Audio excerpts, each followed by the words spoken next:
Hearing Acting Studio. All righty then. Good morning, everybody, and welcome to Mornings with Matt. So something came up yesterday, and it caused me to realize that we just need to do an entire episode on this thing. So today we're going to talk about lying, specifically lying to yourself. And I'm going to tell you right now, it is time to stop lying to yourself and lying to others. It's funny because a lot of times people think that that's what we do. There's like a joke among outsiders that would say, like, don't you lie for a living? And I get the point. Like, I get the idea as actors that we sort of lie for a living, but really we don't. I mean, the good actors, what you're doing is you're actually recreating truth for a living. You are trying your best to put yourself into the circumstances of the character and then believe it with all of your heart. So it's actually the best of the best actors are experts at figuring out how to bring the truth into an imaginary circumstance, not how to lie and fake people and whatnot. So essentially what we're doing is we're pretending. We're playing make-believe, but we're doing so in such a way that we let ourselves go to this imaginary place in our minds, and we firmly believe what we're doing is true. So let's start by talking about how this relates to acting. Truth in Acting. There's actually a book called Truth in Acting. It's a pretty good book. The idea here is that your performance should always be based in truth. And what does that mean? That means that if you don't believe it, we don't believe it. And in order to get to truth, it takes a whole heck of a lot of work. You've got to memorize the right way. You've got to know your character intimately. You have to be so connected with who that person is, where they came from, what their background is, what happened right before this circumstance that led them to this thing. And then this moment in time, this moment is a very important moment, or else the writer would not have written about it for this character.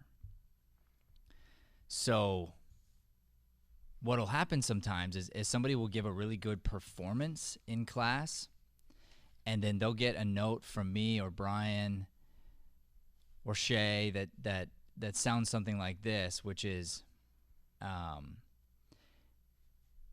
was a really good performance, but I didn't believe you. Or that was a really good performance, but we need to ground that. That was a really good performance, but it was exactly the same as last time, and therefore I know for a fact it didn't happen organically. So let's talk about the few points here that you're going to want to strive toward as an actor in order to bring truth into your performances. So the first one is, I mentioned earlier, about being grounded. What does that mean, to be grounded? Well, in some ways, it's like not being flighty, not being all over the place, but being centered into the space. I like to talk about an actor grounding their feet, to think about when you're on the stage, to plant your feet and almost imagine like there are roots underneath you, and those roots are grounding you to the floor. They're creating the ancestry of that character, so to speak. We've actually got a sort of a metaphysical guru. I don't even know if you'd call him metaphysical necessarily, but a shaman of sorts, and he's a friend of ours named Paul. And we talk about family tree and roots, and we started a podcast that we haven't gotten back to since coronavirus started, but it called The Divine Roots. And the idea behind that is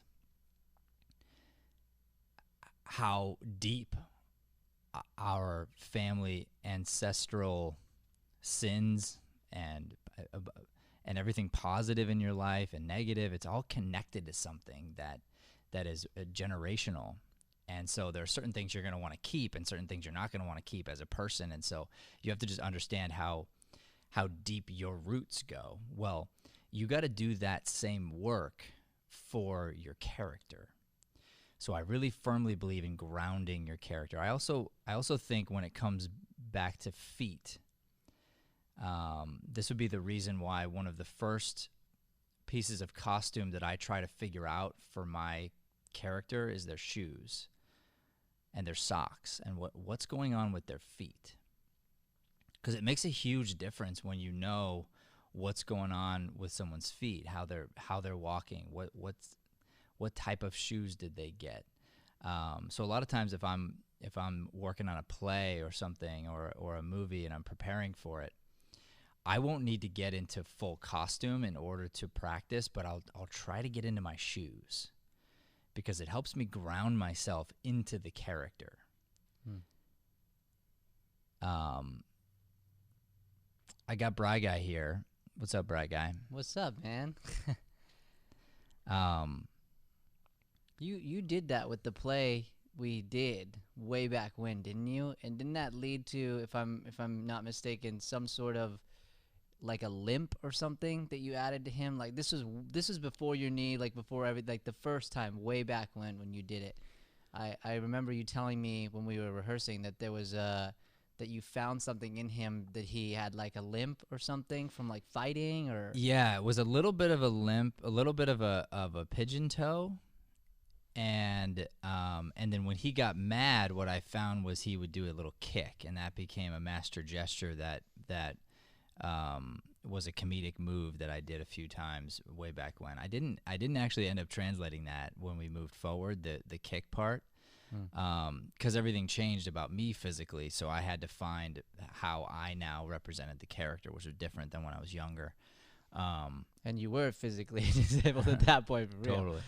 So where that came from, though, the pigeon toe, it did come from choice because that character in that play was very poor, extremely poor.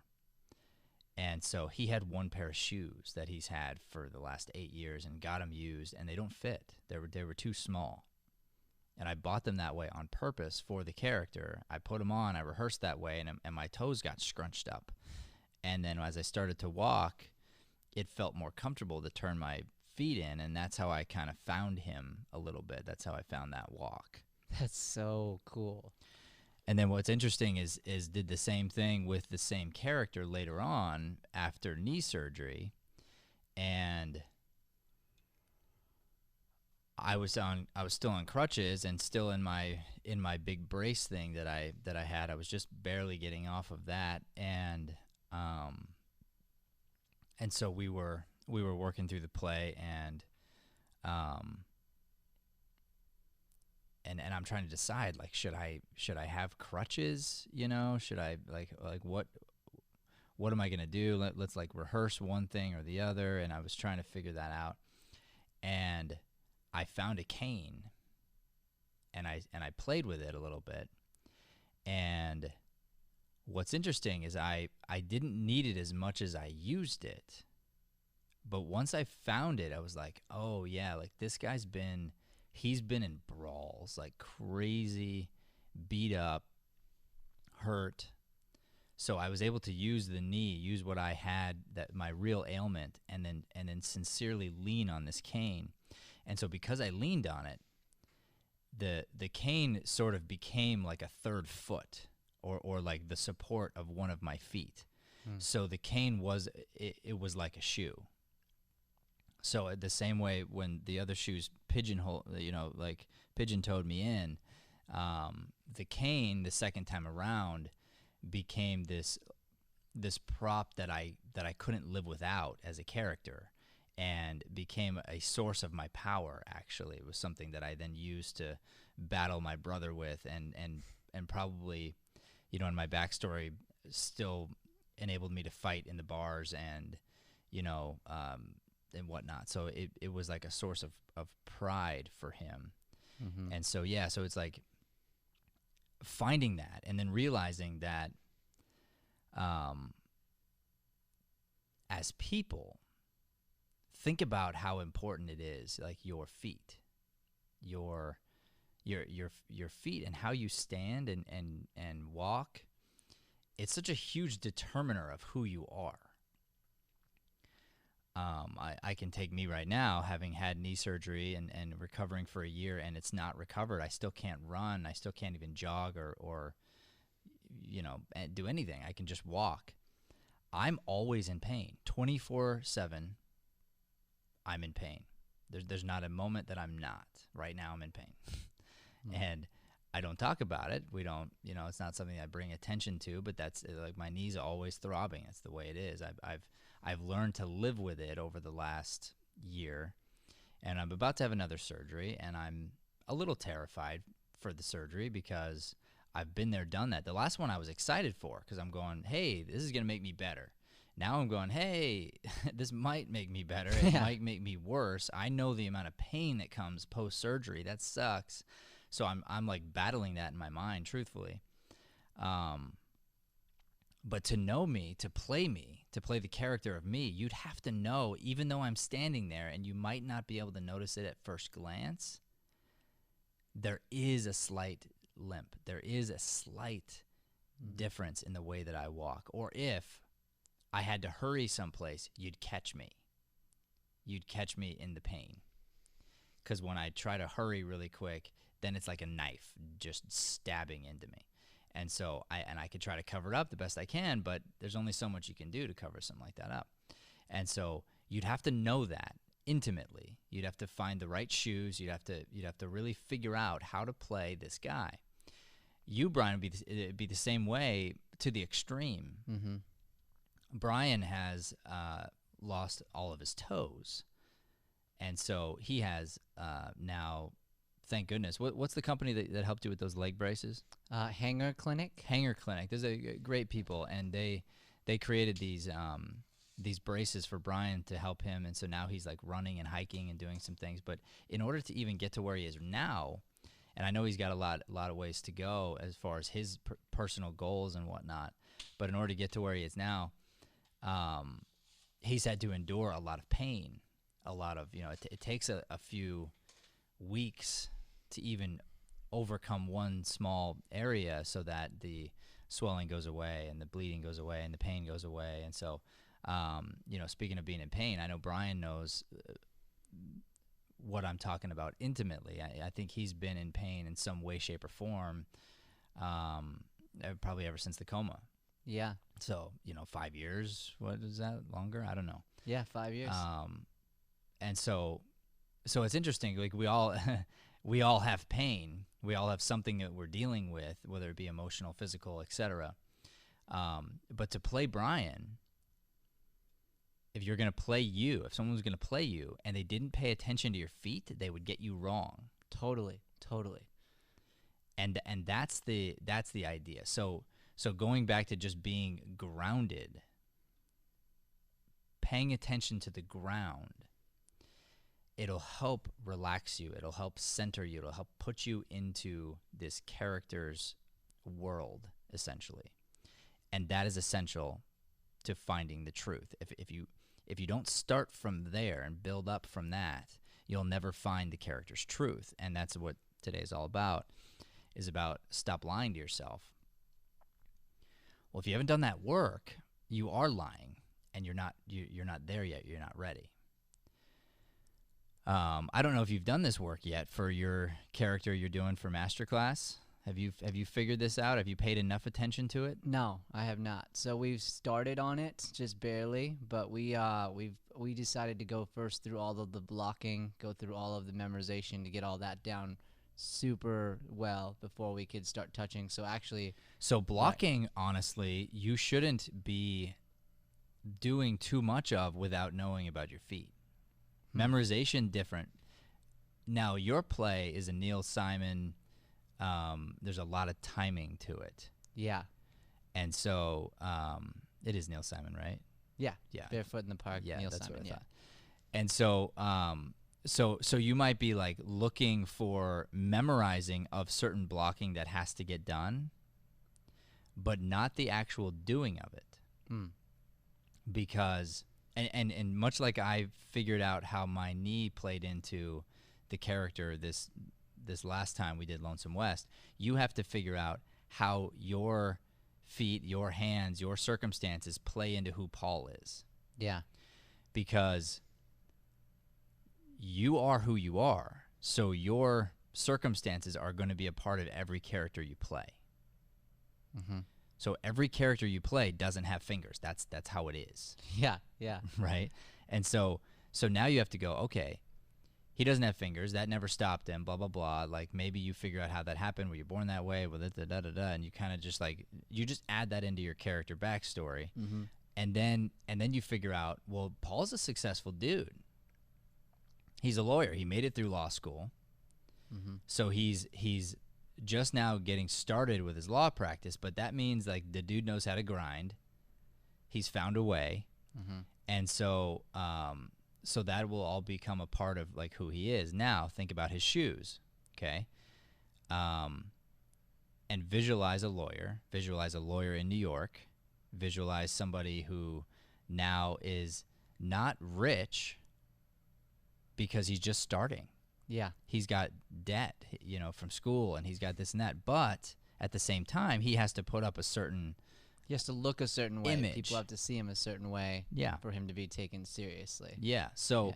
so therefore, he may have an older pair of shoes, or maybe he splurged for a pair of shoes. Maybe it was like he couldn't do everything, but he splurged for a pair of shoes because it was important.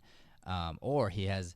I'm not talking old like my character's old, but like an older pair of shoes, but he would shine them up really nice to make them look as new as possible because he needs to look and compare himself to the guys who are already there where he wants to be. Yeah. Doing that kind of work, and then when you put on your shoes, you feel like him, game changer. Yeah. Now what you can do too, and this is a little trick for everybody. This doesn't mean you have to go buy a brand new pair of shoes. Now, I needed to because my character had extremely old, outdated shoes from maybe a different time period or something like that. Well, yeah, you're gonna have to go buy those. You have to, but a lot of times you can go to Goodwill or something. You can find something that is close enough. But let's take the lawyer's shoes here, and let's just imagine it's modern day. In order to make this work, what I've done in the past is I've taken something I already had, and then I don't have anything. I was looking for something to see if I have it. I don't, but Would you like a giant shoe and a brace? I mean, you could do that, but it's like, okay, let's take these glasses. Okay, so I have these glasses. I'm looking at these. Now let's imagine that there was like a tiny little scratch if you looked really close, like a little tiny scratch here. Okay, and then I'm trying to figure out my character. Mm-hmm. Well, if I do my job right, I see the scratch, I build a story around that scratch, and now those glasses become my character's glasses, not mine. Mm-hmm. So that was the time when I thought I was gonna miss the train, started running and had my bags, they were all full, and just like ran full force, barely got onto the train. Right as it would close, I was like, whew, and then boom, and then somebody hits me inside the train, my glasses fall on the ground, and I pick up my glasses, and I look up, and I'm like about to get mad, and it's the most beautiful girl I've ever seen in my life, who's now my wife. Dude, I just got chills from your imaginary story. Like, what the heck, man? And then that's where the scratch came from, and that's why I still own the glasses. That's why I didn't get a new pair, because I remember it so fondly that these glasses are worth more to me than a brand new pair of $350 glasses. I'd rather have these because it reminds me of the time I met my wife. Boom. Yes, so that then becomes a cool character choice where why does your character wear glasses and those glasses, etc. And that's how you do it. So getting back to where we were, it's all about truth. Now you're going to say, well, you just told us a lie. That didn't exist, the story you just told us. Well, I didn't tell you a lie. I told you I created a story, an imaginary story that I am now going to choose to believe. That's different. Mm-hmm. It's totally different. And this is why I want to mention this too, because we're going to get into how lying to yourself is killing your life too. I mean, it's just if you don't get this and you allow yourself to be telling these little white lies to yourself, it is going to stop you from being who you have the potential to be, because you'll be lying to yourself in either a positive or negative way, and those little lies are different than you setting goals and believing that something is going to come true, believing something that it's sort of already there, but that you're backing it up, versus believing that you've already done something that wasn't really true. So when it comes to these character backstories, you're developing something that didn't exist, but once that exists and you see it and you can put something tangible to it, and this is the amazing thing about memory too, we have to be so careful because memories fade. And you can, when you get the control of this, you can alter your feelings, you can alter your past, you can alter so many things just based on what you focus on. If you choose to, you can focus on the most negative, nasty things that you've ever done in your whole life every day, and you'll always be carrying around that baggage. But you can transmute that, and you can forgive yourself, and then you can really focus on some of the things that were life-giving, some of the ways that you benefited society and helped in different ways, and you can focus on your progress, and then you can feel really good, and you can release a lot of that baggage. Okay, moving on here. The second way that we lie as actors, and I'm just gonna give it away now. This is all the same stuff we do as people. It's a big secret, everybody. Big secret. Truthfully, you're probably not. Let's go back to grounded. You're probably not grounded as a human being most of the time, and you gotta come to terms with that so you can overcome it. You're probably being held back by some things in your roots that you don't realize are there, and you got to cut them off. So just know that's a very important part of who you are, and you want to own it, and you also have to understand that grounding yourself into a room as a human being is a really powerful thing as well. Okay, so the number two way that we lie to ourselves, lie to an audience, lie to a scene partner is by showing instead of being. Me trying to explain to an audience through facial expressions and overacting that, hey, I'm sad, so I'm going to put on a sad face and blah, blah, blah. Yeah, versus just being sad. So I want to make sure that the coach or the audience or my scene partner knows that I did the work. I want to prove to them that I understand the scene. So I add this little bit of mustard on there, and I make sure that you know, because I'm going to show you that I feel this certain way. It's a lie, because you don't really feel what you're showing. You're just showing what you think I want to see. That's a lie. So what's the difference? The difference is if I listen and I ground myself and I believe the circumstance with the glasses, let's just say, I believe it.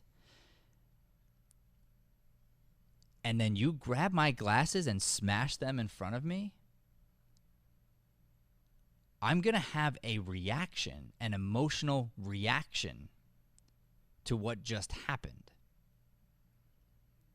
And you'll see it in my eyes. You'll feel it in the room because it'll be guttural. It'll be coming from my eyes in a very subtle way. That's not going to have to be me throwing things around the room and doing things that I'm trying to prove to you that I'm angry. You just said you just got chills. You'd probably be mad if somebody broke my glasses right now. Yeah. I'd be like, what the heck?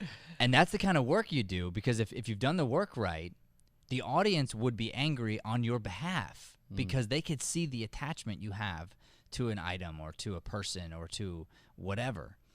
And so when something affects the character, the audience is on your side and they're rooting for you and they're trying to help out. And so then you have a truthful emotional reaction to somebody else's action. Versus, I'm waiting for my turn and then I'm going to show you and I'm going to show the audience, I'm going to prove to you that I feel this way. That's fake, and that will never stand. So be careful as a person as well, not to try to show off, not to try to show somebody how good you are, not to try to tell them how much you've crushed it, not to try to speak something, but do it instead. Live it. Then let other people talk about you and about the stuff you do. You don't need to show it, you need to do it. It's an amazing thing that happens when we bring actors into our masterclass. It's very emotional. And I know it was really emotional for me when I learned how to act in this way from one of my favorite coaches, Larry Moss, who trains in a similar fashion. It was very emotional for me going through his class because you work in a way you've never worked before. Like, you didn't know you were capable of it. And you've put all your heart and soul into this character, into this piece, into this play, and it's like everything you have. It's been a month of what you thought was hard work, and then it's 4 days of like, oh wow, like this is what I'm capable of. And then it's emotional at the end. Like when I ask an actor a question and the tears just come, I know it's because they've done the work, and there's a lot of emotion that comes. One of them is fear. One of them is like, wow, what am I capable of? If I could do this over a 4-day period, dang, as a human being, what am I capable of doing? And it's unlimited, and once you realize that, it can become very intimidating. Some people get excited by it. Some people become intimidated by it. But the idea is, don't talk about it. Don't try to show it. Don't try to be noticed. Just do the thing. Work so hard that you literally are emotional about it. You're so connected that it's like, I mean, nothing can faze you. That's where you want to get to. And as an actor, and you're on the stage, don't show us the emotion. Feel the emotion. The only way to do that is to react to what's being given to you. All right, number 3 is to stay present. This is super tough. I think this is one of the hardest things for people to do, and it's getting harder and harder with all of our distractions and devices and things that we have to pull our attention away. And I've been diagnosed ADD. I think a lot of people have that, maybe more so than we think. And whether or not you have ADD or not, I think everybody has attention deficit disorder, and it's because our attention is being pulled from us constantly. Mm-hmm. And to stay present for even an hour, to stay locked in and focused without letting your mind float, without letting yourself check a phone, is really exhausting if you're not used to doing it. Mm-hmm. There was that one story you told me from an old master, back when we did the master class on the weekly, where there was like a class that came in, and I can't remember how exactly it came about that you told me, but basically like you realized that it was for Shakespeare, that they had just been given a cold read and they were all focusing so much on their own read already and like what they were going to do with it and how it was going to go.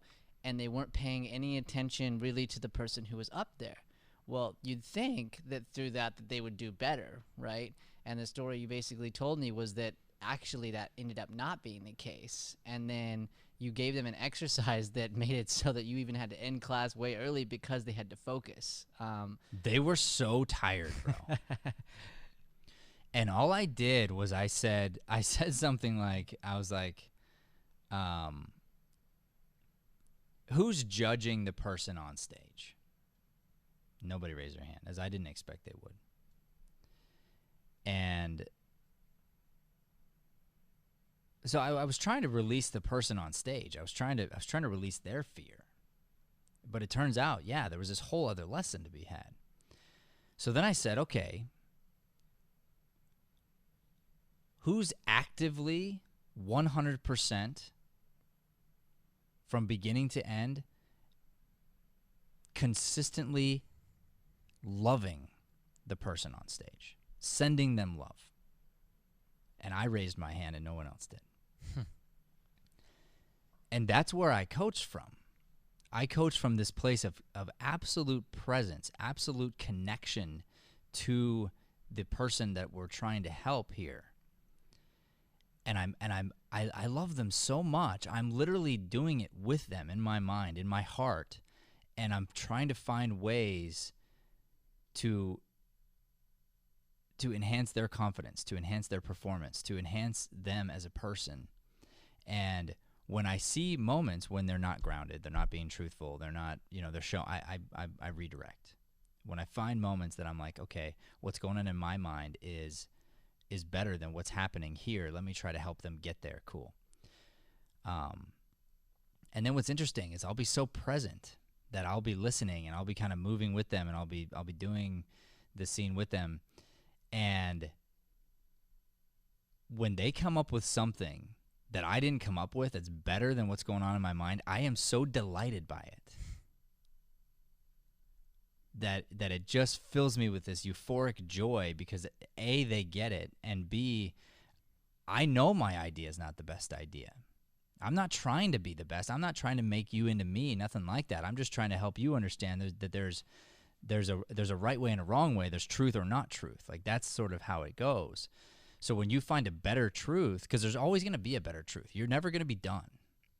So when you find a better truth than I've ever heard of or thought of, I'm just so delighted because I've been sitting here loving you the whole time anyway. Mm-hmm. So if you love somebody and they do well, you're going to celebrate that. Well, anyway, I turn everyone's attention. I say, flip over your scripts. We are now going to actively love each other.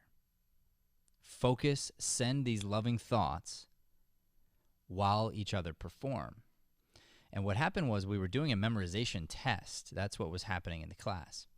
And I was timing them, and I was giving these just sort of like superficial grades, I guess, based on their relaxation, based on if they made any mistakes, how quickly they could get through it, if they were following the technique, etc.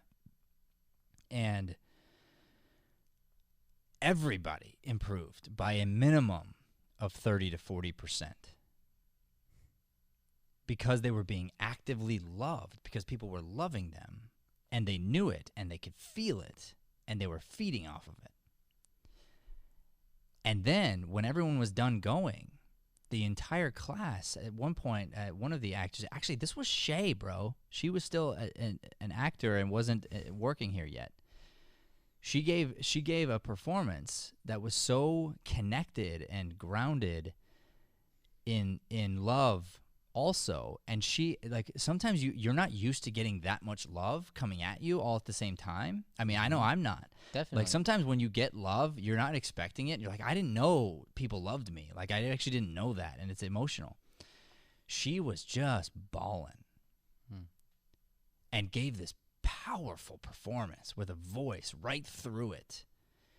And she barely got the last syllable out, and the entire class gets up and gives her hugs and just like connects in this way. And I just sat back. It wasn't my moment to have, it was their moment to have. And that's what happened in the room that day. Well, we had like another 40 minutes of class. Dude, the class was exhausted.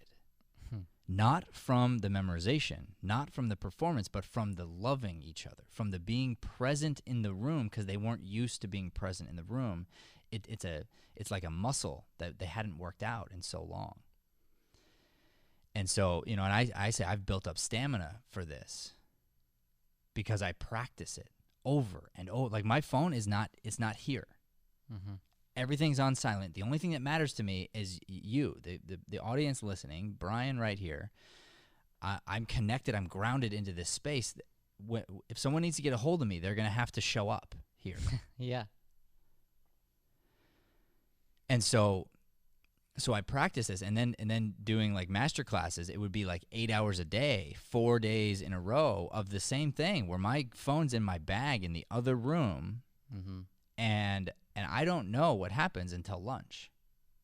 And I check, and then even then, I then disengage from my phone and re-engage in something that I think is going to be life-giving, because I know I gotta fill my bucket to help fill other people's bucket. Hmm. And if I let myself get distracted into something, I might enjoy it for a second, but I'm gonna actually drain my bucket, and I won't have anything left to give. So here's the idea. When you're on stage, you must be present. You must be fully present. If your mind is on the lines, you're doing it wrong. If your mind is on what comes next, you're doing it wrong. If your mind is on how the outcome is going to be, you're doing it wrong. If your mind is connected to the audience and their reaction, you're doing it wrong. If you let your mind go even for a second to a worry that you have or some other thought of any way, shape, or form, you're doing it wrong. And if you're doing that in life, you're doing it wrong. People don't realize how rude they are. Yeah. They really don't. And as I train people in these things, in the best listener in the room concepts, once you get trained on it, it's like you can't unlearn the superpower. And you realize, like, wow, A, I had no idea how rude I was. Mm-hmm. And B, I had no idea how rude everyone I know is. Yeah. Because you'll be sitting there and you're having a conversation with someone and you realize that they're halfway listening to you. Or they just check their phone in the middle of you saying something to them. And you're like, what? But this is the society that we now live in, and it has mm-hmm. become okay, but it isn't okay. Like, it's not. It's not okay for you to disengage with. You need to be present. If I'm listening to you, you get all of me or none of me. You know I say this all the time. You'll start to talk to me, or somebody will start to talk to me, and I'll go, I'm not listening. Yeah. Oh, yeah. And I think that's the nicest thing I can say. Instead of pretending to listen, I say, I didn't hear a word you're saying. I wasn't listening. I was connected to this other thing. I need a minute. And then and then you get all of me. Yeah. You get all of me or none of me. And I think that's the way it should be. It's the way it has to be on stage, and it's the way it should be in life. So when you think about being present, you want to think, when I'm listening in a conversation, what does that mean to be present? Well, it means I have to be sending love, thoughts of love, and wanting to hear and to understand what you're saying. And that's what you should be doing on the stage as well. As an actor, you need to be looking at your scene partner, connected, grounded to the room, and nothing should matter to you other than your scene partner, and sending love and connecting into them so that you can react authentically and organically. Otherwise, it's just a contrived BS, something that you came up with, in rehearsal or in your dreams, and you're trying to recreate something that isn't real. It's not actually there. Yeah. And you put up a performance in front of me or someone like me, and you're going to get caught on that every single time. And you may get friends and family and whoever to say, hey, that was great, good job, blah, blah, blah. But you know it wasn't great. Or if you don't know, once you've tasted it, once you know what real feels like, then you have to deal with that. Yeah. You know? So that's what it is to be present. And it's amazing. Yeah, sorry, go ahead. I was just going to jump on that and just say that I'm rude. And that's just a relatable for the audience kind of deal. That's something I fight through. And so I'm very thankful that I get to be around you and you've helped me through that. But I know recently, especially, I mean, it really started back last summer when we were doing the play. That was sort of the beginning of my journey of realizing, like, oh man, I'm really bad at this, like really bad at this. So from an actor perspective, like I'd finish my line when we're in memorization stage, I'm already looking for my next one, right? But in life, it's conversations and spacing out and like going to my own idea, like listening to Let me ask you a question, and I don't know the answer to this, and there's no right or wrong other than truth. Yeah. But so right now, I think you and your scene partner are in the phase of memorization still, right? You're still grinding on that a little bit. When you're doing your memorizing and you're the one on book, you can't be memorizing. Yeah. The only thing you can be doing is focusing on their lines, focusing on helping them, focusing on sending them love. And I'll bet you anything, you're still trying to memorize while you're on book for them. And she might be doing it to you, I don't know. But here's the thing, when it's my turn to be on book, you matter, I don't. Yeah. It has to be that way. Yeah. And that's a really interesting example because it would be so easy for you to disengage from what she's saying in order to go, oh, I might as well double down and get some of my work done at the same time. Yeah. That's selfish behavior, and there's no way you can be a really good line coach for your scene partner if you're worried about you. Yeah. That totally makes sense. You know? Yeah. Yeah, and I would say without even realizing it, I definitely have been doing that. Doubling down is a great way to put it. Like, it's something I don't think you even think about. You're just looking at it like, oh, might as well while you're doing that.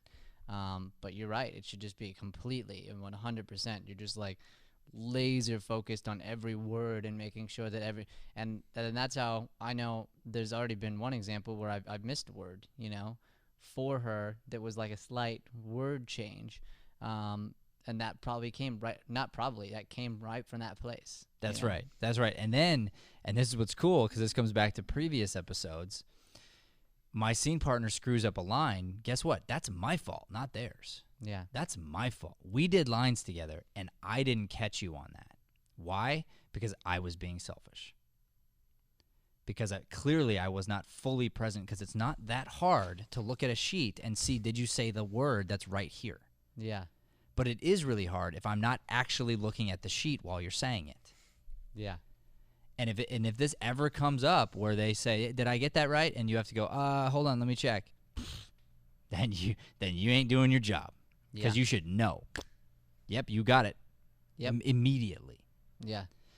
And so this idea, yes, of being present, once you understand that you're being rude, you're being selfish, and you hold yourself accountable to that thing, because this comes back to stop lying to yourself. That's the whole point of this episode today, is stop lying to yourself. Don't tell yourself it's okay, because it's not okay. Yeah. It's not okay to disengage. It's not okay to not pay attention and not give everybody the attention they deserve and the love that they deserve in that moment. It's not okay to be selfish. So once you say that and you acknowledge it, then you can get better. But if you're not willing to admit it and you want to keep telling yourself, well, it's not that bad. Well, blah, blah, blah. Well, yeah, go ahead. You're making excuses. You're lying to yourself. You're telling yourself it's okay when deep down you know it's not. Mm-hmm. And deep down, don't you want the same from someone else? Shouldn't you be able to expect that someone's going to give you their full attention when you talk to them? Yeah. But have you earned it? If someone's running lines with me, I would really, really appreciate it. It would mean a lot to me. It would be everything to me if they had nothing but my lines to worry about. And this is why I can't run lines with my wife. I can't. She's usually too distracted. She's got a lot going on at the house or this or that. Now, if we had a babysitter and had a whole thing, like, and we had a private room and no phones, she'd be great. She'd be an awesome coach. But to go to our house where there's distractions galore and think that she's going to be able to focus on me, it's like not possible. Yeah. Which is why I'd rather pay you. Because if I can pay you $50, if I can pay you $150 to sit there and I'm willing to pay for you to love me for an hour, because if I pay you for it, you better put your phone away. Yeah. You know, and that's what happens. So then you go, okay, how do I get to a place where you don't have to pay me? Because if I do that, people are gonna pay me. Yeah. 100%. So be present. Be present. It's the foundation of love, and love is the center of who we are as human beings. It's the center of our studio, but it's the center of everybody. It really is, because God is love, and love is everything. So be present. If you're not present, you're not being loving. Face that and deal with it. Okay, the last thing I got here on the list for truth in acting is to You got to find a way to force yourself not to know.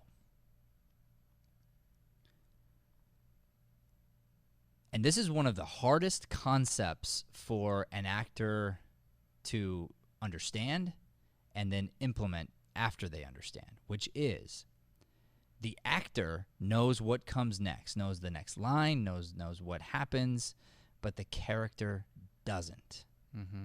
The character's never said this before. The character has no idea what the other person's going to say back. Now, they might think they know, but they don't know because it hasn't actually happened yet.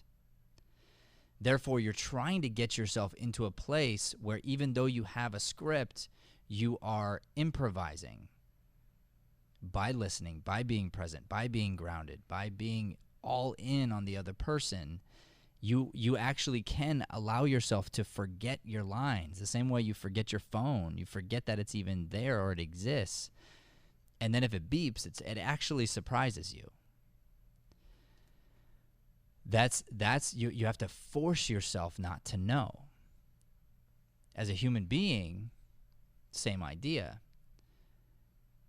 And we did talk about this a little bit yesterday, but the response of I know is it's so arrogant, it's egotistical, and it's usually not true. I know. I know. And that kind of response is like, all that means is I'm done listening to you. That's essentially what you're telling the other person. I don't respect what you have to say.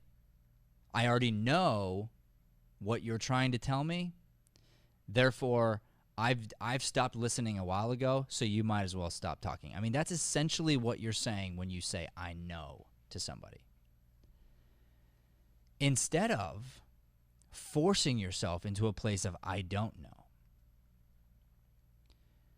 Even if I know, I have to force myself into I don't know.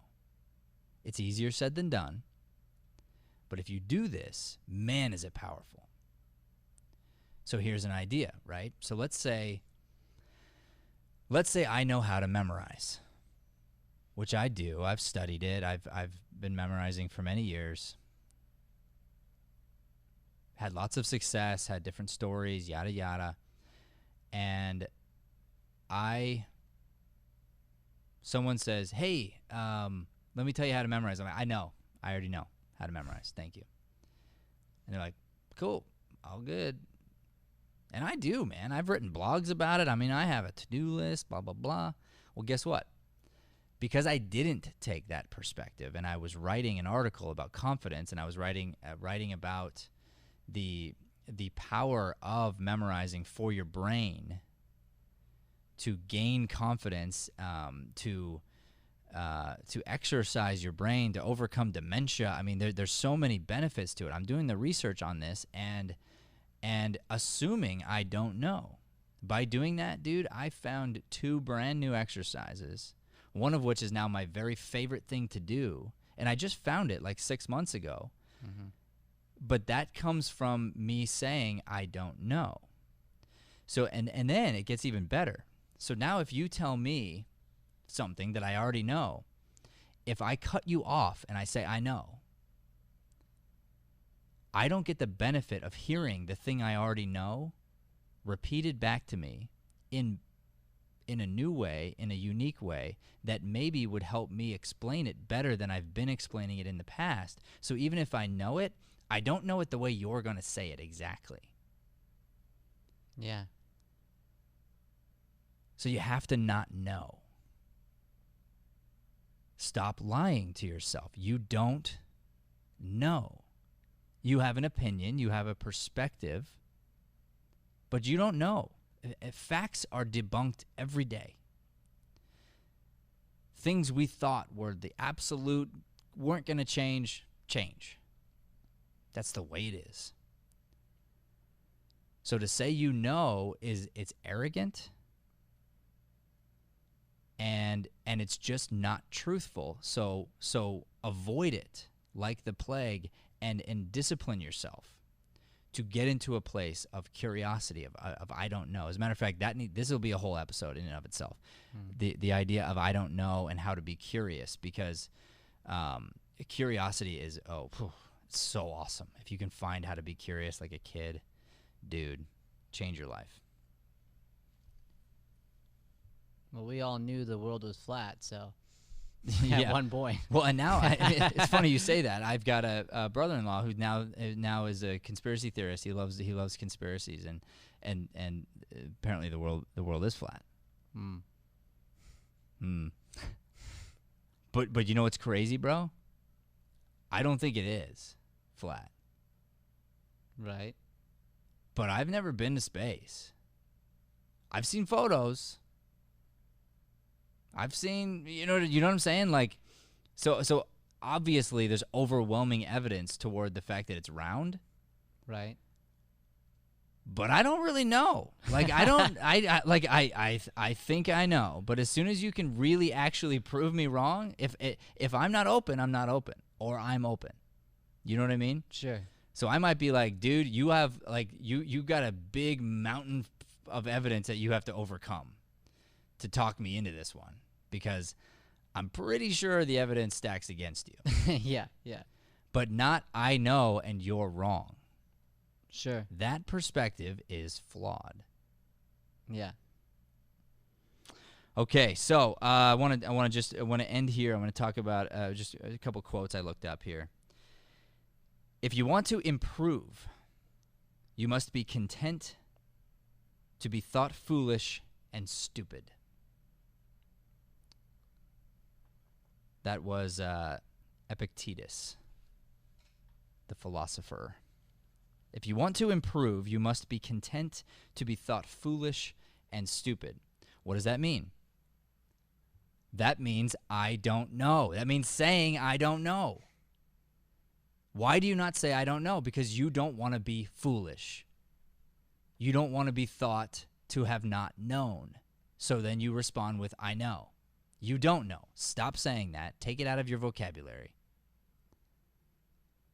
Instead, listen, because it says here, if you're not willing to be foolish, if you're not willing to be wrong, if you're not willing to do that, you cannot improve. In order to improve, you must do that. So stop lying to yourself. You're not improving if you're still saying, I know. Okay. Second quote. We will learn that though we think big, we must act and live small in order to accomplish what we seek. This was written by Ryan Holiday in a book he wrote called Ego is the Enemy. It's a great book. And the whole idea is you have got to let go of the selfishness, of the ego, of the person that's trying so hard to be famous and be successful and be noticed. You will not be famous, successful, or noticed until you let go of the desire to be so. The ego is the enemy. This is what this guy writes about it. It's a really good book.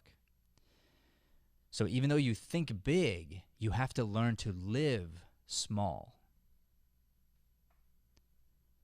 I want to give a tremendous performance that is epic, that is Broadway quality. That's what I mean. I have this vision for it. I got this big, big vision for doing that. The only way to get there is to start really small, to start with the shoes. If you don't start from the shoes and you don't ground yourself there, you'll never get to the place you seek to be. But if you live small, if you actually act in such a way that is purposeful one day at a time, then you do accomplish the big feats. But you can't be thinking big and then just assume you're going to get there. You have to actually do the stuff that it takes to get there. It's Ryan Holiday, Ego is the Enemy. Highly recommend that book. All right, the last one I have for you, and this is funny. I love this guy, Marcus Aurelius. I like his name. It's got a nice ring to it. So great. And so Leanne's always asking me, like, if we had another boy, what would you name him? Like, Marcus Aurelius Deering. And she's like, stop it. Another philosopher, there's a lot of good quotes here, but he says, the more we value things outside of our control, the less control we have. Marcus Aurelius. The more we value things outside of our control, the more we value things outside of our control, the less control we have.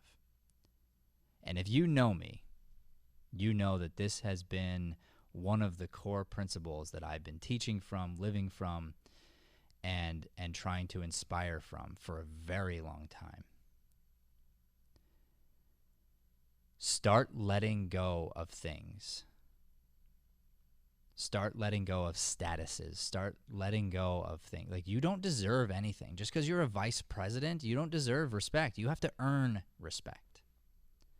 What you did yesterday doesn't matter. What matters is what you're doing today. You're going to become tomorrow what you do today. Facts. So you have to let go of control.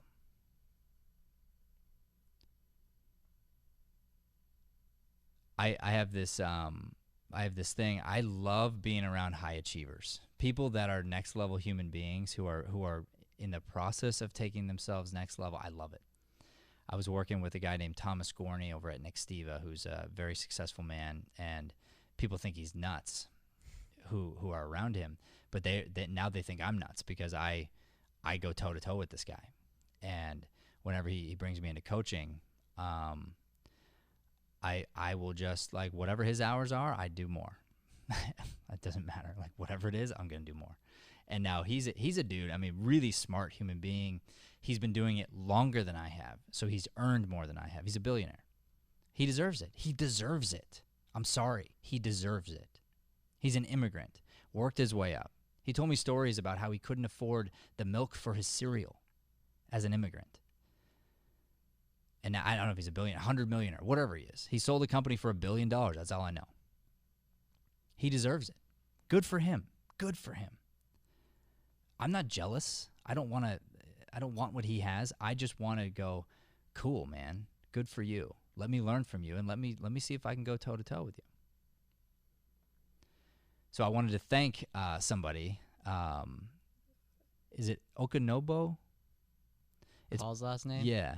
Can you say it? No, I can't. I would not. I would. So butcher it. I'm gonna. I hope I'm not butchering this, but I'm gonna say it's Okanobo. Paul Okanobo from Nigeria. He's a loyal Deering Acting Studio virtual student now, and I'm very grateful to him. I want to just say that, Paul, if you happen to be watching, I want to tell you that we are grateful for you. And we're grateful because you are our very first international student. And what's funny is I know we've given a lot to you. Like, I know that. But do you ever think about how much you've given back? Do you ever think of what that means for us, that we get to say that we're an international program? And I'm so proud of the fact that we're an international program. Why? Because you're the international student, because you show up with a smile on your face, with great attitude, and you're doing really good work in the class, and you're showing up, and you're doing it. Now, guess what? For Paul to show up for the class, it's 3 a.m. his time when our class starts. And he doesn't show up with bags under his eyes. He shows up ready to go. Except last week, and I got on him about it. But he shows up ready to go. And we had a little joke last night. And this is why I'm gonna thank him. So I'm ending the class, and he said something. I was like, "What time is it there?" And he said, and I was like, "Dude," and I can't remember what he said, but I was like, "Oh, I think you're on my time now." And he's like, "What time do you get up?" And I said, 3. I get up at 3 o'clock every day. And he's like, "Well, I got up at 2:30." Mm-hmm. You remember what I said? Challenge accepted. Or no, I'm sorry. He says I get up at 2:45. That's what he said. He says I get up at I got up at 2:45. You said I'll be up at 2:30. I said I'll be up at 2:30. Did you just check our Instagram today? No. I posted the time, 2:29 a.m. I posted it, and I tagged Paul, and I said, "Hey, bro, I hope you enjoyed your extra 15 minutes of sleep." Oh man. But I want to thank. See, he's making me better because I'm choosing that. Because I'm going, "Hey, you're a high achiever. You're willing to do this. So am I." No excuses. So what did I get done today? 3 hours worth of staining and sanding of furniture that I've been working on outside, and this has been my morning time for the last week. And again, going back to just doing a little bit every day, all of a sudden this big project that I had that seemed impossible, that my wife was like, "You're never gonna do this." Now all of a sudden it's like it's coming along. And today was a lot of progress. Like I got a lot of progress done between, believe it or not, 2:30 in the morning and 5:30 in the morning. Then showed up here. So I mean, and we went to bed midnight, 12:30. And I know you might have stayed up later, but that's what time we were able to go to bed. But it didn't matter to me because I'm going like, okay, bring it, let's go, let's do this. Because I'm gonna pick up my sleep. I'm gonna get it elsewhere. I'm gonna find a way to sleep whenever I need it. But the idea is, what are you really willing to do? Are you willing to lose control over your sleep a little bit? The more you try to be in control, the less you will be. The more you try to be in control of like, well, my life has to be this way and it has to go this way and I have to be this, you'll be very unhappy. Happiness lives in progress and it lives in truth. So today, this is what the message is all about. Stop lying to yourself. Stop lying to others. You're not fooling anybody. You know it when you look in the mirror and it doesn't feel good. Instead, be honest, be truthful, be authentic, and do what I call earn your pillow. That means every night you push yourself so you can just get a little bit better. Be one of those high achievers that I love to hang out with because I want to help someone get 1% better because that's harder. It's harder to be great at something and then get 1% better. That's much harder than to get 60% better at something that you're terrible at. Push yourself. Earn your pillow. Move toward progression. Be willing to be foolish. Say, I don't know. Ground yourself. Be present. Be loving. Be honest. You do these things and you are going to be moving yourself into a life that is so extraordinary. You never even could have dreamed of it anyway. So let go of that control. All right, thank you all for watching. This has been Mornings with Matt. Please do not forget to like and subscribe to this channel. Share these videos. It means a whole lot to us. We are trying to put out some light-driven content into this world, and that is the way right now that you can support us the most is just like, subscribe, and share these videos. Thanks so much, and God bless. Thanks for listening to Mornings with Matt. Please like, subscribe, and follow us at Deering Acting Studio to keep up with the latest content.